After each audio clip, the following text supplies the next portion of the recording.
El- la semana pasada comenzamos a hablar de áreas protegidas, tipos de áreas protegidas, y queríamos hablar de algunos temas que tienen que ver con gobernanza de áreas protegidas. ¿Ya?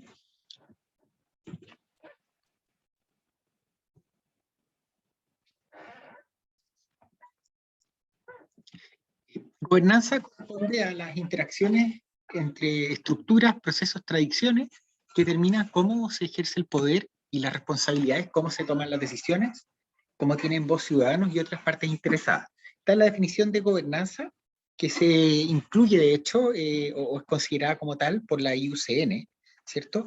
Y tiene un aspecto importante que tenemos que definir y separar, que tiene que ver con la gestión misma versus la gobernanza. La gestión en la práctica corresponde a lo que se hace, ¿cierto? En función de los objetivos, ¿cierto? O para alcanzar los objetivos que se han planteado. Por lo tanto, incluye los medios, las acciones, ¿cierto? Las estrategias que nosotros vamos a tomar para poder lograr tales objetivos. Es decir, la gestión corresponde básicamente a lo que se hace. La gobernanza, en tanto, corresponde a cómo se toman las decisiones, quién decide, ¿cierto? En el fondo, la gestión tiene que ver con cómo logramos los objetivos, ¿cierto? El componente técnico, ¿cierto? De qué hacemos para los objetivos. La gobernanza tiene que ver con quién decide dichos objetivos, ¿cierto? También tiene que ver con la macrodefinición de estrategia, los medios, etcétera, ¿cierto? La gobernanza tiene que ver con esencialmente el poder, pero recuerden que el poder no es solo el poder, sino que también es la autoridad, pero también la responsabilidad, ¿cierto? ¿Quién va a tener que rendir cuentas? Ese es un proceso súper importante, que no es solamente el tomar la decisión, sino que es hacerse cargo de la decisión. ¿Ya? Por lo tanto, la gobernanza tiene que ver esencialmente con quiénes deciden, quiénes toman las decisiones, cómo se toman las decisiones. ¿Ya? Es un aspecto importante porque en áreas protegidas tenemos un conjunto de decisiones clave de gobernanza. Por ejemplo, la definición de qué territorios vamos a conservar. Eh, por ejemplo, la definición de nuevas áreas protegidas, de sus límites, cambios de los límites.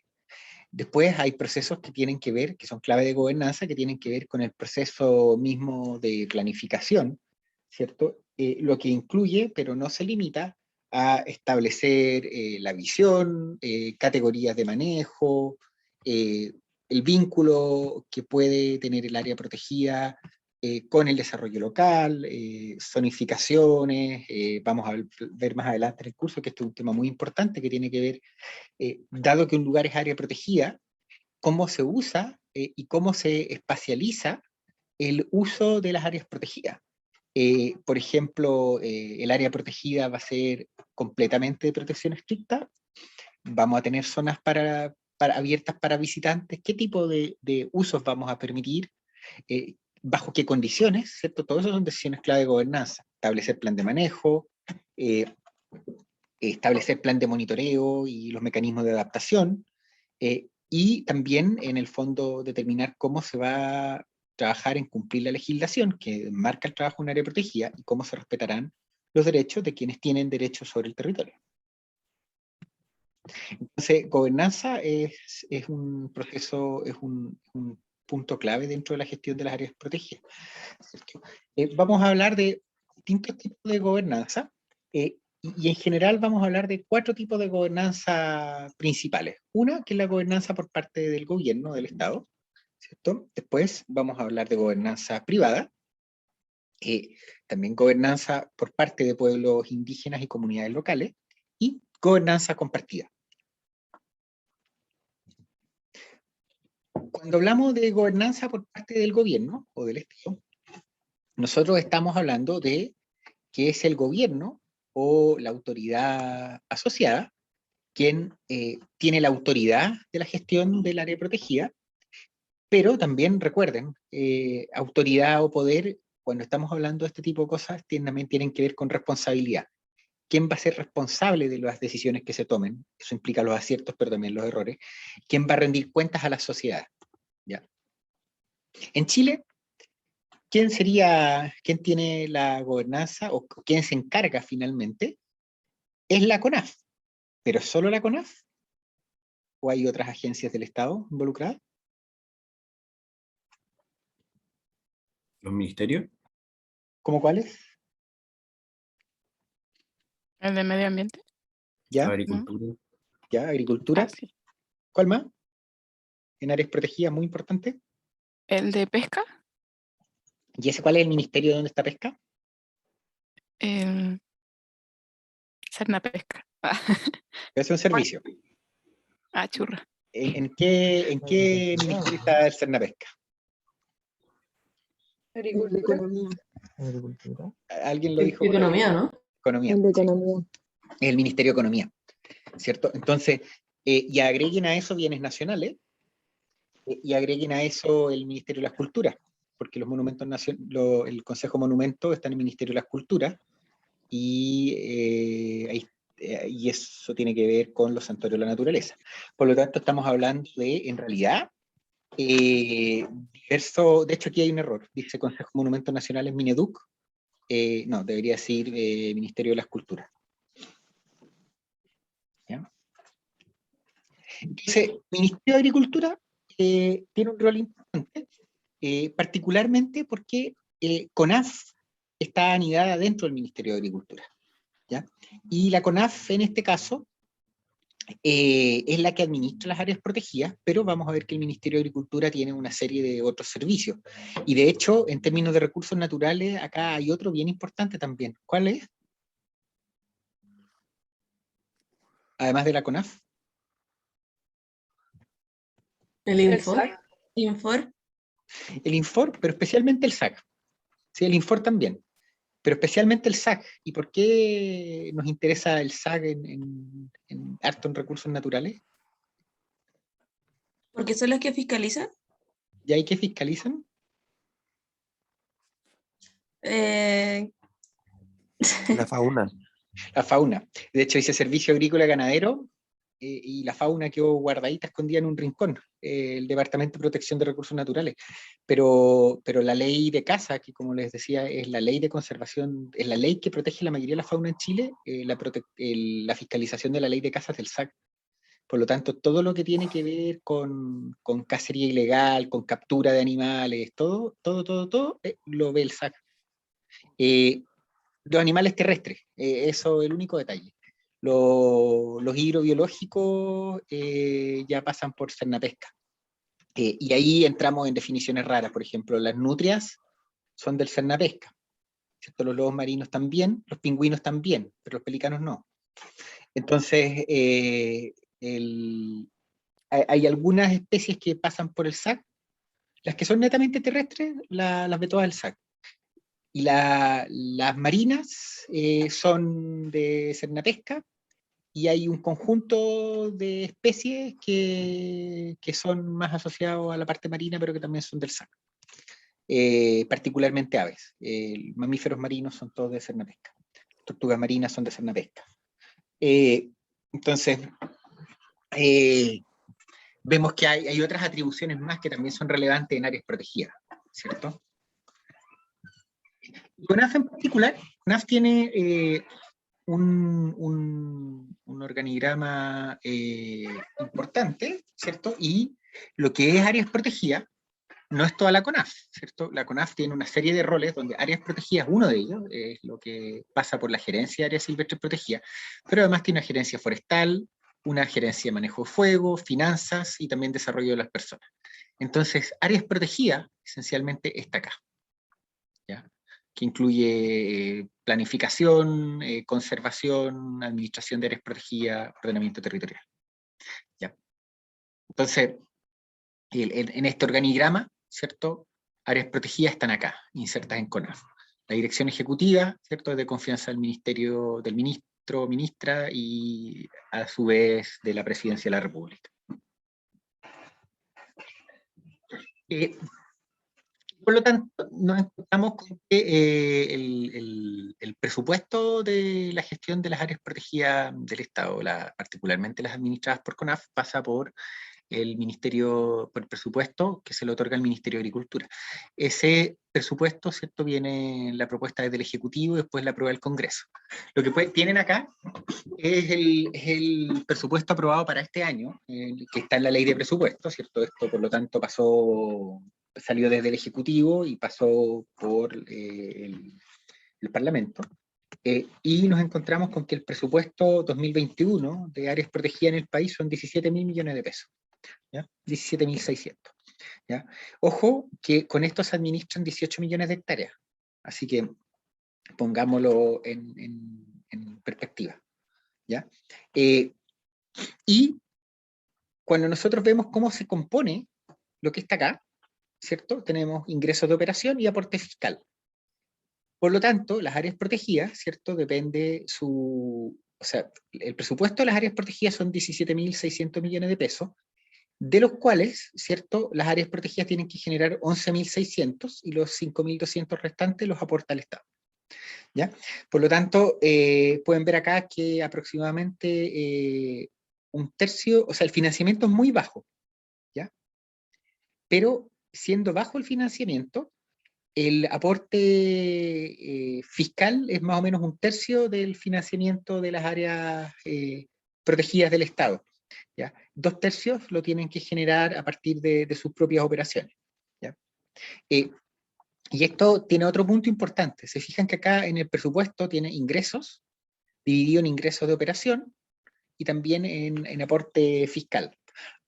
Y en esta presupuesto, esencialmente, nos encontramos con que los ingresos de operación son 11.600.000, pero si es que los ingresos de operación fuesen más altos, por ejemplo, un año CONAF es súper eficiente y genera 20.000 millones de pesos, ¿cierto? ¿Qué implicancia va a tener eso?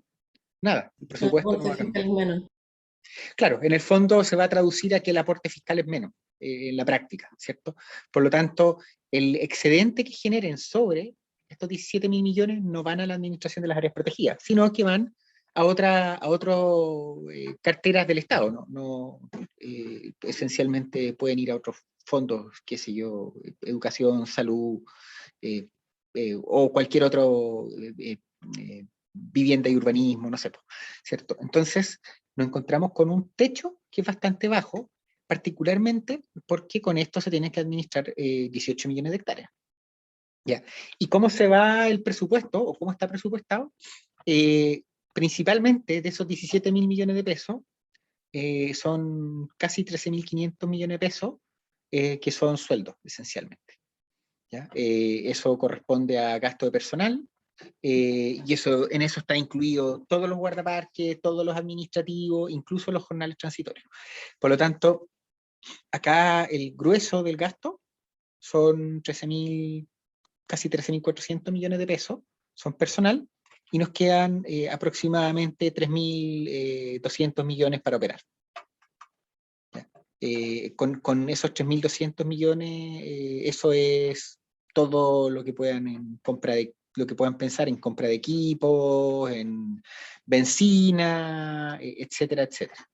Y en gasto personal, además viene prefijado, no lo puse acá, pero cuánto es el personal máximo que puede tener contratado, cuánto en jornales permanentes, cuánto jornal transitorio, etcétera. Por lo tanto, podemos ver acá que el presupuesto de CONAF viene bastante limitado, y este es un punto importante que tenemos que evaluar cuando evaluamos la gestión, ¿cierto? Porque los recursos con que se disponen son bastante pocos, la verdad. Y en eso es una limitante bien importante presente en el caso de las áreas protegidas. Se supone que esto va a mejorar de forma significativa cuando se crea el Servicio de Biodiversidad y Áreas Protegidas. Lo más probable es que cuando eso ocurra, vamos a seguir en clase revisando este presupuesto, y también vamos a poder evaluar, lo vamos a seguir considerando eficiente, ¿cierto? No en el grado de eficiencia que tiene en la actualidad, pero obviamente la brecha que tenemos en relación a lo disponible con respecto a lo necesario es bastante grande. Y quizás lo más llamativo es que en realidad no hay un estímulo a la eficiencia, esencialmente, ¿cierto? O sea, porque en el fondo los recursos siempre son finitos y son limitados, eso es una realidad la toma de decisiones. Y en ese sentido, el aporte fiscal siempre va a ser limitado, ¿cierto? Esperemos que en algún momento sea mayor que el actual, pero siempre vamos a tener limitaciones. Lo llamativo es que el tope, particularmente el que se podría trabajar a través de eficiencia, ¿cierto? Que es ingreso a operación, también tiene un tope muy bajo. Y eso implica de que en realidad no existe un estímulo para operar mejor esencialmente, ¿cierto? En términos de que, por ejemplo, tener planes de desarrollo que permitan aumentar presupuestos, ¿cierto? Eso se complica bastante porque el techo está muy abajo.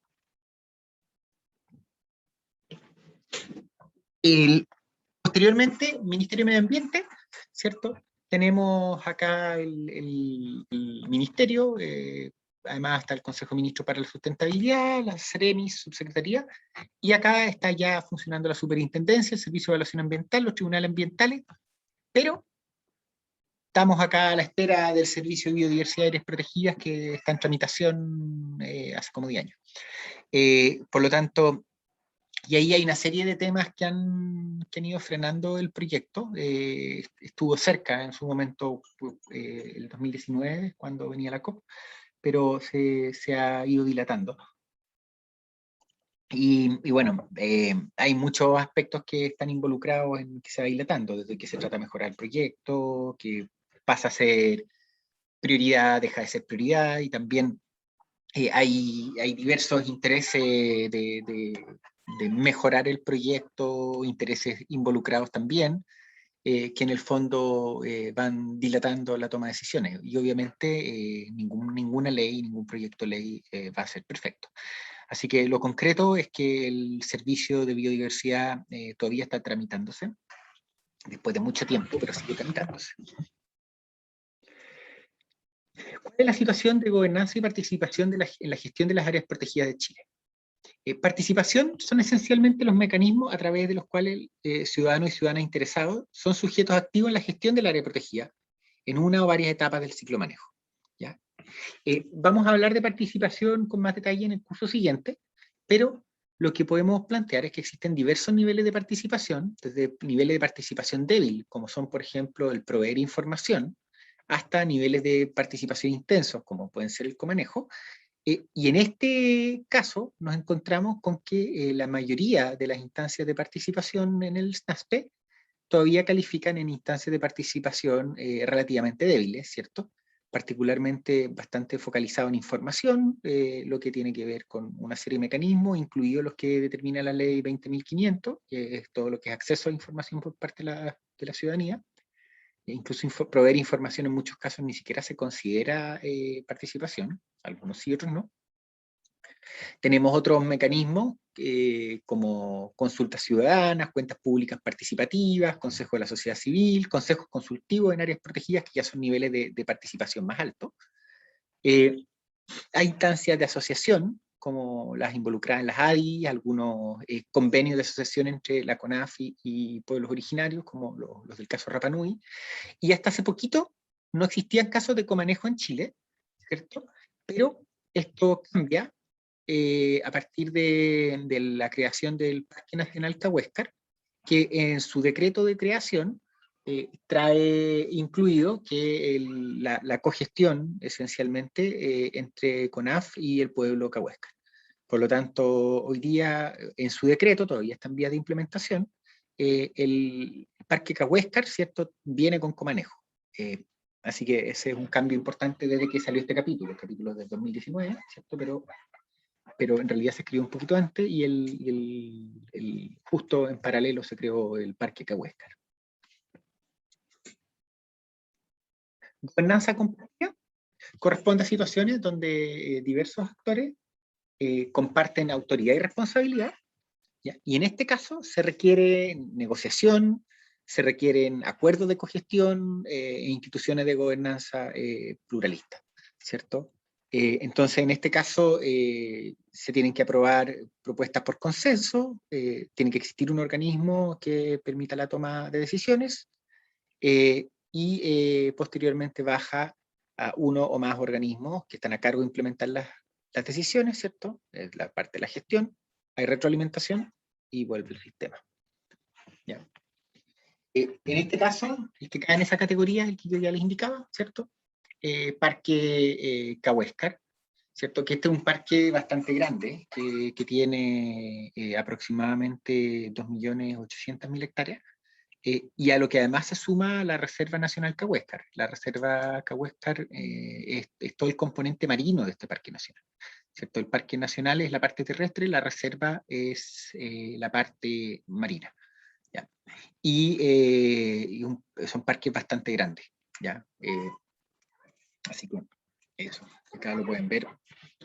El decreto mismo de creación, también les muestro los decretos porque además la actividad que van a tener para hoy, van a tener que mirar decretos de creación de áreas protegidas, ¿ya? Y en este caso, el Parque Cahuéscar era lo que antes se conocía como la Reserva Forestal Alacalufe, ¿cierto? Por lo tanto, se desafectó la Reserva Cahuéscar y se creó el Parque Nacional, ¿cierto? Y el decreto de creación indica, literalmente, dice, el Parque Nacional Cahuéscar queda en primera instancia bajo la institución, administración y manejo de la Corporación Nacional Forestal o del órgano que le suceda legalmente y bajo la supervigilancia del Ministerio de Medio Ambiente, mientras las comunidades indígenas que participaron del proceso de consulta indígena constituyan una persona jurídica para ejercer la coadministración del Parque Nacional Cahuéscar en conjunto con la Corporación Nacional Forestal. Por lo tanto, acá el comanejo, ¿cierto?, viene desde la creación del área protegida, ¿ya? Este es el primer caso en Chile de esta naturaleza.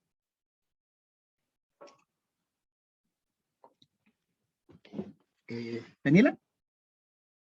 Profe, es que quería saber como sobre la categoría de reserva forestal, porque como que no lo vimos el otro día de las típicas áreas protegidas que tenemos de Parque Nacional, Reserva Nacional, como cuál es la diferencia como ilegalmente y eso, de la reserva forestal. De facto operan igual que las reservas nacionales. O sea, de hecho, Ya. en la práctica muchas se crearon como reserva forestal, pero las reservas forestales y las reservas nacionales son, en términos de operación, administrativo y regulación, son esencialmente la misma, es el mismo tipo de área protegida. Ah, ya, gracias.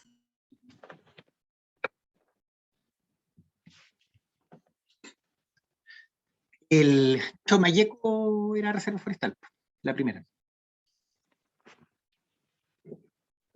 Así que después tenemos gobernanza privada, que como el nombre bien lo indica, está vinculada a actores privados, entre los que se cuentan ONGs, corporaciones, individuos. Son áreas protegidas muy importantes, eso es importante indicarlo. O sea, si nosotros vemos parte importante, por ejemplo, la cordillera La Costa, ¿ya?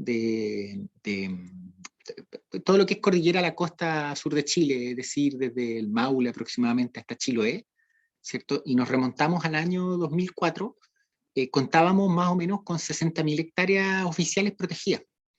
Y esas 60.000 hectáreas era principalmente el Parque Nacional Chiloé, más Nahuelbuta, que es chiquitito, y en ese tiempo estaba el monumento al Alerce Costero, Contulmo y un par de áreas protegidas chicas más.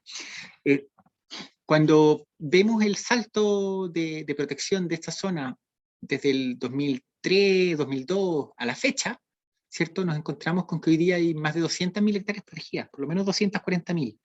Y en eso vemos que hay un salto muy grande, pero ese salto no se explica por áreas protegidas del Estado, si bien también hay un incremento, que es especialmente la creación del Parque Nacional Alerce Costero, que son 25.000 hectáreas, pero de los cuales, ojo, porque ya habían previamente, estaba protegido el monumento al Alerce Costero, que es parte del Parque Nacional, que eran 3.000 y tantas hectáreas, más la Reserva Valdivia, ¿cierto? Que eran un poco más de 6.000, y además hubo una donación de TNC, y a lo que se adicionó un predio fiscal. Vemos que en términos de incremento de las áreas públicas del Estado hubo un incremento, pero fue relativamente, el incremento de superficie debe haber sido del orden de unas 15.000 hectáreas más o menos.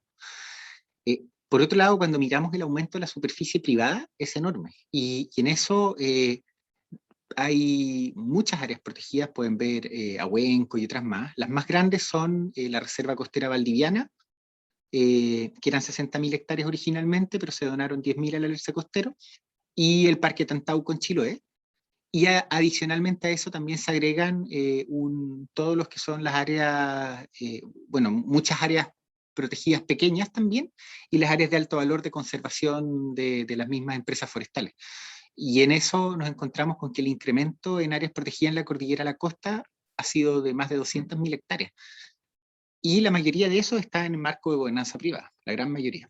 Por lo tanto, son importantes, y eso es un punto clave a destacar, y podemos ver iniciativas gigantes o muy fuertes, como puede ser la Reserva Costera Valdiviana, y vemos iniciativas que son más chiquititas en superficie, pero que tienen un énfasis y una importancia tan alta como áreas protegidas como la Reserva Costera, que son llevadas a cabo por agrupaciones, personas, etc.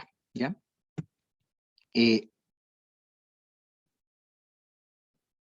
Ahuenco, es la primera que mencioné, está en Chiloé.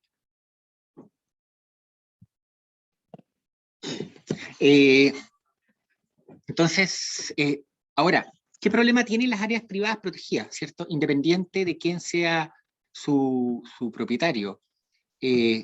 Particularmente es el que falta regulación. Y en eso falta regulación que garantice la viabilidad, ¿cierto? Y también que nos ayude de facto a distinguir si realmente estamos hablando de áreas protegidas, ¿cierto?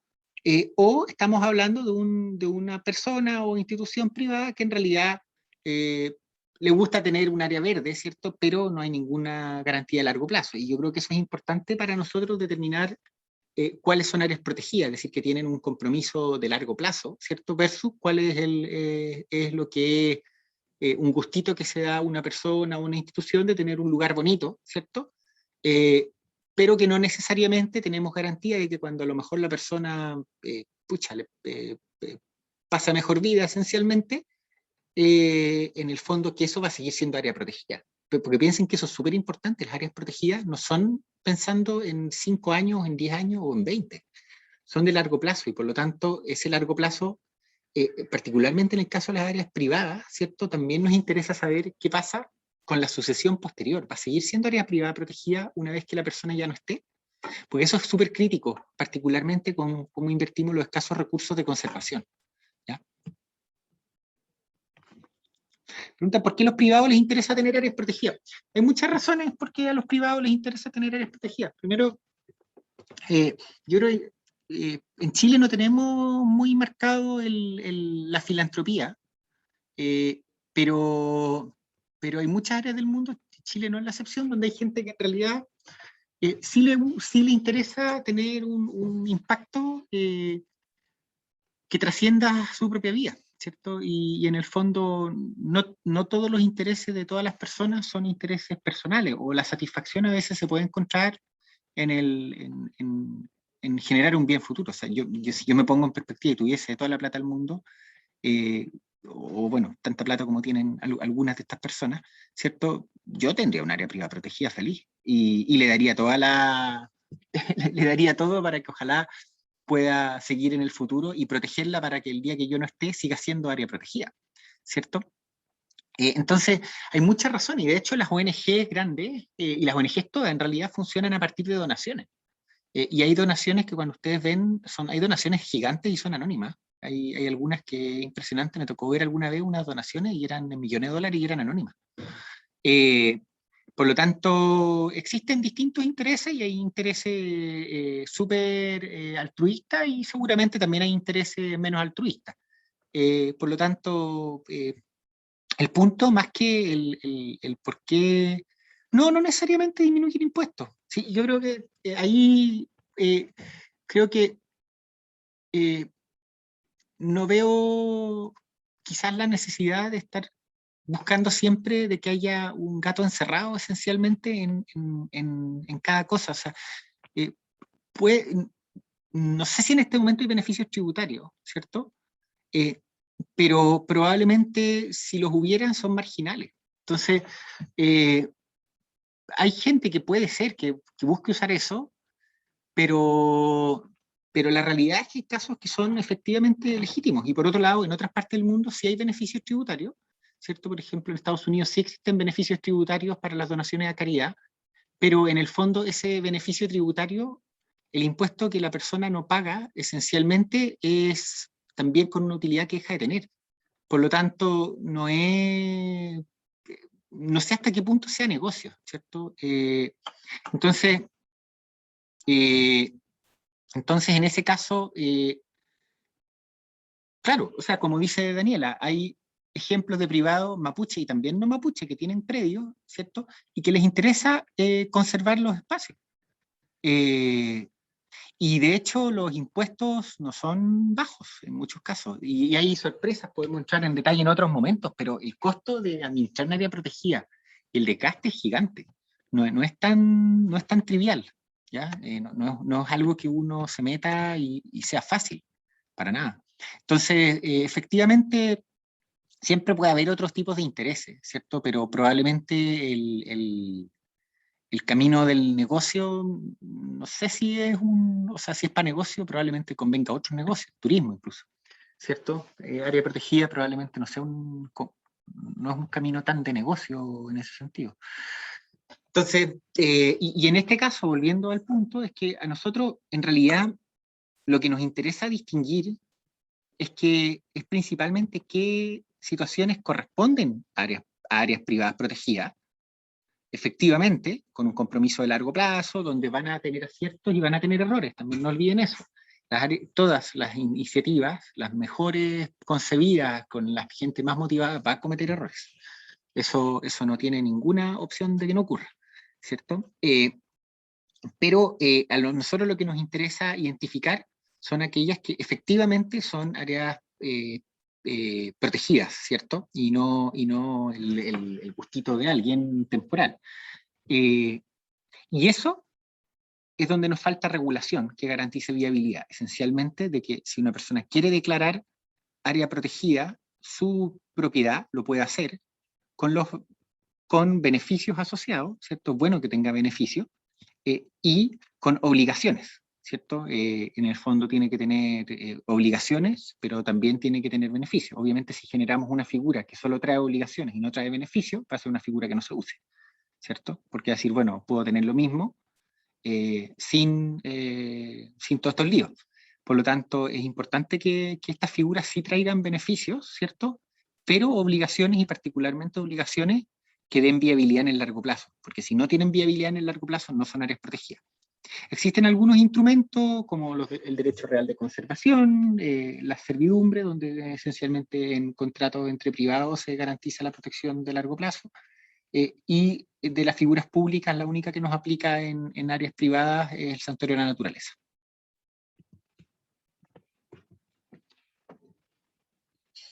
¿Mila?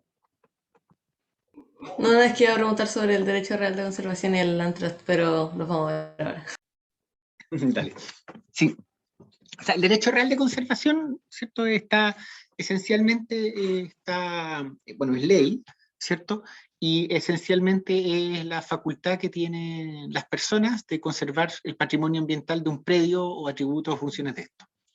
Y esto tiene que implicar al menos una de las siguientes prohibiciones y restricciones. Es decir, por ejemplo, puede incluir restricción o prohibición de destinar inmuebles a fines inmobiliarios, comerciales, turísticos, industriales, explotación agrícola, forestal o de otros.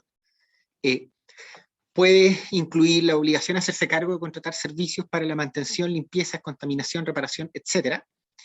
Y la obligación de ejecutar o supervisar un plan de manejo acordado en el contrato con que se constituye el derecho real de conservación, con mira al uso o aprovechamiento racional de recursos naturales del inmueble.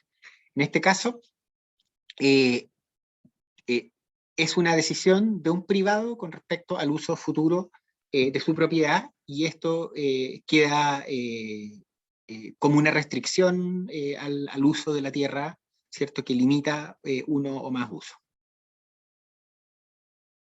En el caso de las áreas privadas protegidas, ¿cierto? Este número, desgraciadamente no hay número más actualizado, pero este fue un catastro que se hizo en el 2013, y ese momento se estimaba aproximadamente 1.700.000 hectáreas de áreas privadas protegidas. Acá este número es probable que haya disminuido. ¿Por qué? Y no necesariamente es malo.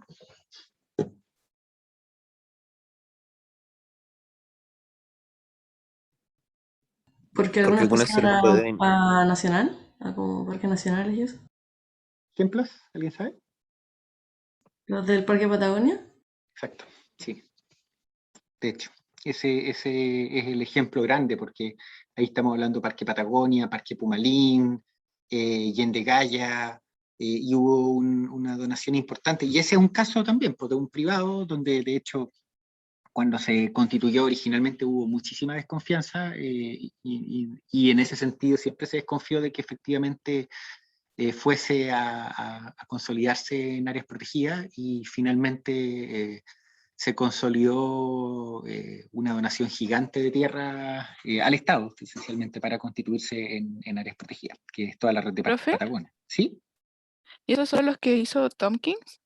Son, o sea, en eso está la donación de la familia Tompkins, y también la redestinación de muchas áreas del Estado. O sea, cuando se hablaron de las millones de hectáreas, que eso son, ¿cierto? En eso hay una donación de la familia Tompkins, que son varios cientos de miles de hectáreas, y eso tiene una contraparte del Estado, que en algunos casos son recategorizaciones. Por ejemplo, el Parque Alacalufes, que era gigante, lo vimos Ah, antes, ya. la reserva, era reserva y pasó a ser Parque Nacional, y eso son más de 2 millones de hectáreas.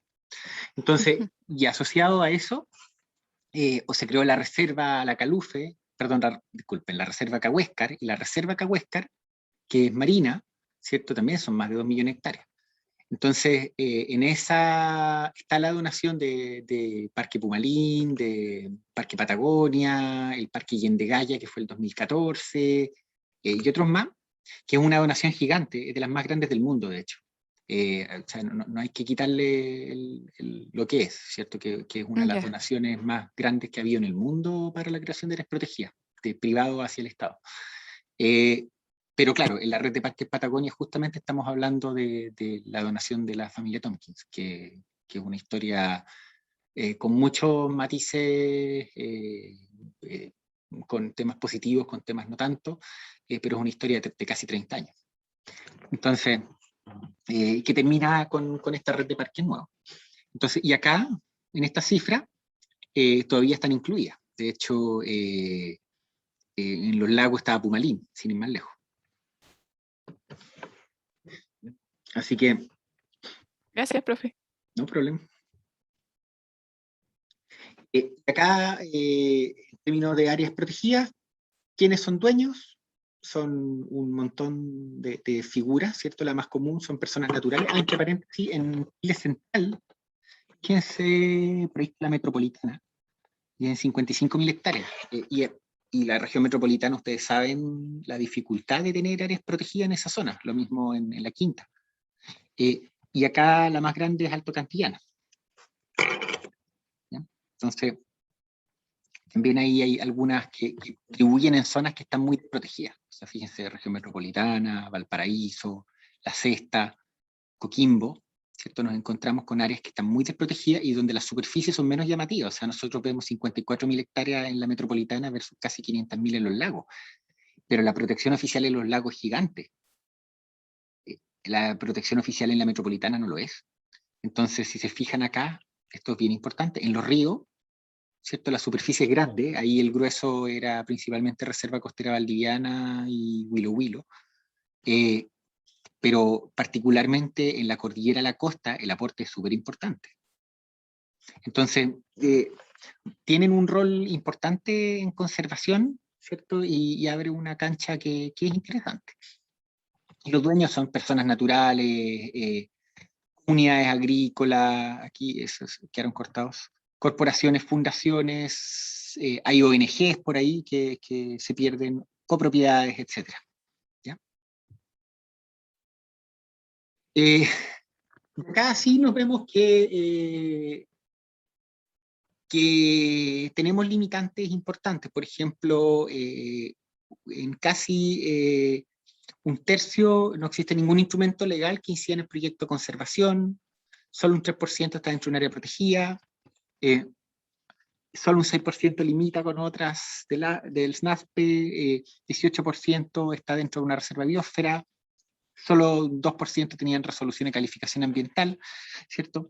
Entonces, si se fijan, los problemas que tienen las áreas privadas protegidas son instancias de regulación débiles, y de hecho, también vamos a preguntarnos acá de si estarían dispuestos a un reconocimiento oficial. En el catastro que se hizo en ese momento, el 33% respondió que sí, de aquellos que respondieron, y un 58% respondió depende. Y obviamente, si ustedes piensan, el depende es lógico, ¿cierto? Tiene que ver de qué significa ese reconocimiento oficial, qué beneficios, ¿cierto? Qué costos. Una fracción muy chiquitita, ¿cierto? Un 2% no tenía voluntad de un reconocimiento oficial.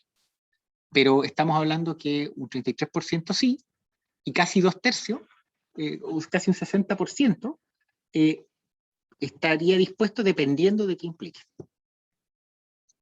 Y acá es donde nos encontramos un poco la limitante que tienen las áreas privadas protegidas, que es que nos encontramos con que, claro, se declaran o se consideran áreas protegidas, pero sin embargo, cuando preguntamos si tienen un plan de trabajo o un plan de manejo, ¿cierto? Nos encontramos con que más de la mitad no lo tiene. Y aproximadamente poco más de un tercio, ¿cierto?, cuenta con un plan de trabajo o un plan de manejo para el área protegida. Por lo tanto, tenemos limitantes importantes en cómo operan, y eso son áreas donde si efectivamente existe una preocupación real de que sea un área protegida, ¿cierto?, son oportunidades interesantes. También aquí siempre la pregunta que tenemos que hacer en este sector es, si el no responde a que es muy nueva, que puede ser, ¿cierto?, el no responde a desconocimiento, o el no responde a falta de interés. Por lo tanto, esos son temas importantes que ver, ¿cierto? Vemos una distribución importante. Sí, aquí les quería mostrar un caso y por qué importa el tipo de protección que tenga. Porque, por ejemplo, acá dentro de Así Conserva Chile había un área privada protegida que se llamaba The Cliffs, que está ahí cerca de Maullín, por acá. Y, de hecho, apareció Zorrito Chilote ahí. Pero, miren lo que pasa. Salió a la venta. Entonces, justamente ese tipo de situaciones, ¿cierto?, en un área privada protegida, ¿cierto?, la idea es que en este caso la protección sea de largo plazo, y si es privada probablemente se va a poder vender, pero si ustedes se fijan acá, y de hecho me metí a la corredora cuando salió esto, claro, la venta era de una hacienda de lujo, no era un área privada, no era un área protegida. Entonces, justamente eso nos lleva, en este caso, ¿cierto? No es necesario meter a todos en el saco de la duda, pero en este caso, ¿cierto?, esto sugiere que esto no era un área protegida, ¿cierto? Era un proyecto de inversión, ¿cierto?, donde el área protegida o el área verde, ¿cierto?, era parte del atractivo turístico, ¿ya? Y ahí esencialmente el problema no es eso, el problema es que está, ¿cierto?, el que la estemos contando como área protegida cuando en realidad parece ser que no lo era.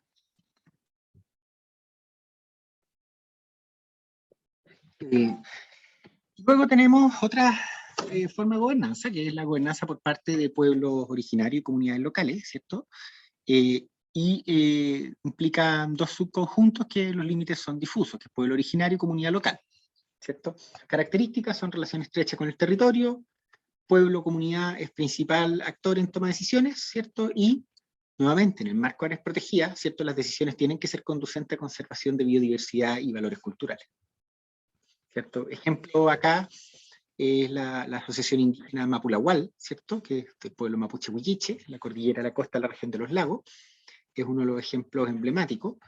En este caso hay situaciones de gobernanza compartida que van a seguir siendo importantes, como las que estamos hablando en el caso del pueblo Cahuéscar, que entran en esta línea. Hay otro proyecto súper interesante, acá quizás alguno de ustedes ha tenido la oportunidad de conocerlo, que es Piluncura, de la familia Alba, ¿cierto? Que es un caso, es un área privada protegida, ¿cierto?, de la familia Alba, que es súper emblemática acá en la costa valdiviana, ¿cierto? Que sin ser de una superficie grande, ¿cierto? Es uno de los proyectos interesantes de conservación que se pueden destacar en esta región, ¿ya? Y es muy interesante porque al final integra el conocimiento tradicional de la familia, ¿cierto? Con también un interés de retroalimentarse con la información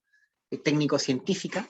Por lo tanto, es un proyecto súper bonito. O sea, de hecho, es un proyecto de conservación que nace desde la misma comunidad, nace desde la familia, que integra el conocimiento tradicional, ¿cierto? Con el conocimiento científico, lo que genera una situación súper especial y ejemplar, realmente.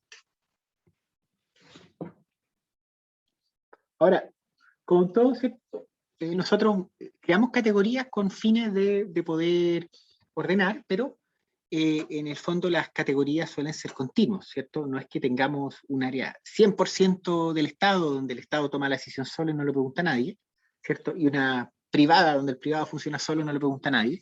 Eso, la realidad es que la gobernanza es un continuo, ¿ya? Entonces, el extremo del continuo, ¿cierto?, es tomar decisiones de gestión sin consultar, pero ustedes saben, o probablemente saben, de que, de hecho, el Estado no puede hacer esto, ¿ya? Por otro lado, la situación de las gobernanzas vinculadas a privado o a comunidad, a comunidad local o a pueblo originario, ¿cierto? También, en el fondo, el control total, ¿cierto?, por parte de titulares de derecho, de facto tampoco va a existir. ¿Por qué? Porque existe autoridad que tiene que ver con fiscalización, etcétera, etcétera, que genera que lo más probable es que las situaciones nuestras más gubernamentales están no en el extremo, sino que están en un punto intermedio, donde se consulta con actores sociales, se busca consentimiento, en muchos casos compartir beneficios. Por lo tanto, nos encontramos en una situación de este estilo, a veces un poco más acá, a veces un poquito más allá, y en el caso de las gobernanzas tanto por privados como por pueblos originarios y comunidades locales, estamos en un punto de parte acá, ¿cierto? Donde hay parte de la responsabilidad que también pasa por la autoridad, por ejemplo, fiscalización, ¿cierto? Entonces, la gobernanza como un continuo, ¿cierto? La gobernanza compartida en general corresponde a situaciones de control compartido, pero la realidad es que estamos en general en algún punto de este espectro. Entonces, desde la perspectiva del titular de derecho, ¿cierto? El control la gobernanza la podemos ver nuevamente de un extremo del control total por parte del dueño, ¿cierto? Del titular de derecho de la tierra, pero en estas instancias intermedias podemos encontrar que nos permite, en una instancia que no es total, ¿cierto? Nos permite, por ejemplo, solicitar apoyo técnico financiero, ¿cierto? Pero controlando condiciones, negociar acuerdos, etc. Entonces vemos un contexto real donde la gobernanza es un continuo, no es un blanco o negro. Y por último, cuando hablamos de gobernanza también tenemos que hablar de calidad de gobernanza, y acá ustedes pueden también ir al texto acompañante, que está el link, por cierto, y en esto nos interesa temas que tienen que ver con legitimidad y voz, dirección, desempeño, responsabilidad y rendición de cuentas, justicia y derecho. Entonces, cuando hablamos de legitimidad y voz, y estos son temas que son un poquito más áridos, pero son importantes, estamos hablando de que legitimidad y voz implica establecer instituciones de gobernanza que sean aceptadas por la sociedad, que sean apreciadas por la sociedad. Eso en estos tiempos, ustedes saben, es un desafío súper importante, ¿cierto? Entonces, la legitimidad tiene que ver con la aceptación y la apreciación por parte de la sociedad, ¿cierto? Tiene que ver con que los titulares de derechos reciban información adecuada, que tengan representación y que tengan voz, ¿cierto? Implica compromiso activo de los actores sociales, con diversidad y con equidad de género, y con especial apoyo a grupos vulnerables, previniendo especialmente de lo que es discriminación. Entonces, vemos como los aspectos de legitimidad y voz son fundamentales en una gobernanza calidad. Anteriormente, la dirección es también un aspecto clave, y en este sentido tiene que existir un desarrollo de una visión estratégica, pero que además de desarrollar la visión estratégica tiene que ser seguida. De hecho, vamos a ver en el proceso, en el curso, vamos a hablar de la visión y vamos a hablar del proceso de planificación. Y eso se vincula con un punto fundamental de la calidad de gobernanza, que es la dirección, ¿ya? Entonces, definición de objetivo de conservación, que se fundamenta en valores acordados, en reconocimiento de la complejidad, ¿cierto? Por otro lado, que esencialmente que la gobernanza y la gestión de las áreas protegidas tiene que ser compatible y estar bien coordinada con planes y políticas de otros niveles, ¿cierto? Por ejemplo, con las leyes, con los compromisos que suscribe el país a nivel internacional, con las normativas que operan a escalas más locales, ¿cierto? Etcétera. Y fundamental es el enfoque de gestión adaptativa. ¿Ya? Desempeño, ¿cierto? Es otro punto crítico. Nos vamos enfocando en puntos distintos, ¿cierto? Y el desempeño tiene que ver con la eficacia de la gestión. En este caso, interesa apuntar a lograr conservación, a lograr los objetivos que se plantean, pero necesitamos una evaluación continua que permita evaluar si la gestión es eficaz. ¿Eficaz en qué sentido? En términos, primero, de alcanzar los logros, y segundo, siempre tenemos que mirar la costo-eficiencia, es decir, la capacidad que tenemos de alcanzar nuestros objetivos con un buen uso de los recursos, ¿cierto? Implicar cultura de aprendizaje, ¿cierto? Defensa de las áreas protegidas, comunicación en su favor, responder a las necesidades de titulares de derechos, ¿cierto? Sostenibilidad financiera, esto es clave. Los recursos son escasos, pero los recursos son escasos en todas las áreas, no solo para nosotros en conservación. Siempre los recursos son menos que las necesidades. Por lo tanto, el uso eficiente de los recursos financieros es fundamental, ¿cierto? Y tener la sostenibilidad financiera es fundamental. El uso irresponsable de recursos, ¿cierto? A veces genera beneficios de corto plazo, pero costos de muy largo plazo, costos de largo plazo que no van a ser reparables. Por lo tanto, el uso responsable de los recursos disponibles, ¿cierto? Cautelando la disponibilidad futura de recursos, es fundamental. Si no, ustedes saben, pan para hoy, hambre para mañana. Y eso es muy importante de considerar, ¿ya? Especialmente en áreas con recursos muy escasos, que son prácticamente todas las de aquellos aspectos importantes. Y promover sostenibilidad y resiliencia social, ¿cierto? En el fondo, idealmente manejar y prevenir riesgo, sobreponerse a crisis, ¿cierto? ¿Para qué vamos a hablar de estos puntos después del último año y medio, ¿cierto? Y por lo tanto, esa resiliencia es importante, particularmente porque estamos hablando de situaciones de muy largo plazo. Las áreas protegidas no son proyectos de 3 años. ¿Ya? Responsabilidad y rendición de cuentas. Nosotros hablamos de gobernanza como quien toma la decisión, pero recuerden que quien toma la decisión también tiene que rendir cuentas, ¿ya? No es solamente, no es el privilegio de tomar la decisión, es algo, de hecho personalmente lo veo al revés, es la responsabilidad de tomar las decisiones, ¿cierto? Y esa responsabilidad tiene que ir aparejada con integridad, y eso lo hablamos en otras instancias, ¿cierto? También en términos, lo hablamos la semana pasada, en términos incluso de la misma formación profesional, la integridad, la honestidad es sumamente importante, ¿cierto? Particularmente en la toma de decisiones. Transparencia es fundamental, ¿cierto? El acceso a la información es crítico, ¿cierto? Es ley en Chile también. Los roles tienen que ser bien claros y quiénes son responsables de las distintas funciones, ¿cierto? Incluyendo la rendición de cuentas. Bueno, todo lo que es el buen uso de los recursos, establecer vías de comunicación y particularmente estimular instancias de retroalimentación con la sociedad civil, lo que muchas veces, por ejemplo, hoy día se hace bastante a través de cuentas públicas participativas, etc. También el generar instancias, ¿cierto?, donde instituciones públicas, ¿cierto?, puedan supervisar y eventualmente cuestionar la acción de los funcionarios o de la función del área protegida. Es importante que esté sometido al escrutinio público, eso es lo que nos permite, ¿cierto?, mejorar la gestión. Y último, pero no menos importante, todo lo que tiene que ver con justicia y derecho, ¿cierto? Entonces, acá estamos hablando, uno de los puntos es la distribución equitativa de los beneficios y de los costos, ¿cierto?, del establecimiento y gestión de las áreas protegidas, ¿cierto? En el fondo esto es un tema importante porque hay veces que los beneficios, hay situaciones donde los beneficiarios son una parte de la sociedad y quien paga los costos es otra parte de la sociedad, y eso se puede replicar a escalas locales pequeñas, ¿cierto? Donde quizás un área protegida, el establecimiento de un área protegida, ¿cierto?, perjudicó a quien se dedica al ganado y benefició a quien se dedica al turismo. Por lo tanto, necesitamos visualizar que ojalá en las áreas protegidas, ¿cierto?, exista una distribución justa y adecuada de costos y también de beneficios. Claramente hay que garantizar de que el sustento de las familias vulnerables no se vea afectado por las áreas protegidas de forma negativa, ¿ya? Por lo tanto, va en línea lo anterior. Los costos de las áreas protegidas, la idea es que no sean distribuidos asimétricamente en un sector de la sociedad.